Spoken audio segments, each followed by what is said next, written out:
మోడీ మీద ద్వేషం, మోడీ సాధిస్తున్న ఒక గొప్ప విజయం, మహిళా రిజర్వేషను డీలిమిటేషన్ని తక్కువ చేసి చూపెట్టడం, తప్పుగా చూపించడం, ప్రజల్ని మోసం చేయడానికి కాకపోతే నువ్వు ఎదవరకు నియోజకవర్గాల పునర్విభజన ఏ ప్రాతిపదికన చేశారు?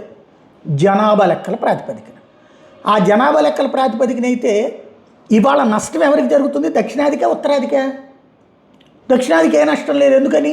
డబుల్ సీట్లు పెంచేసారు, హాఫ్ సీట్లు పెంచేశారంటే 100 ఉంటే 150, 200 ఉంటే 300. ఇదే అక్కడ కూడా వర్తిస్తుంది.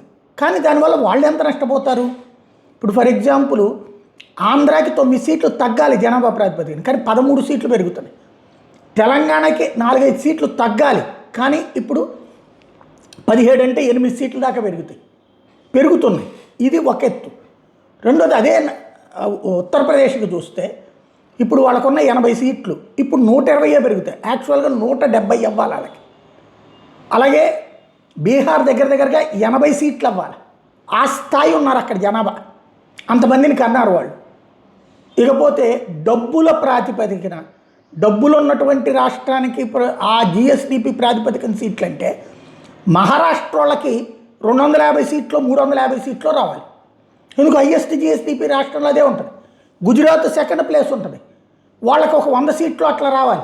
కానీ వాళ్ళు 25కి ఇప్పుడు ఓ 15 కలిపితే, 12 కలిపితే 37 తీసుకుంటున్నారే.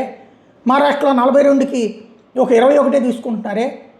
అక్కడెక్కడా లేని అన్యాయం దక్షిణాదికి జరుగుతుందంటూ మనం ఎందుకు మోసం చేస్తున్నాం?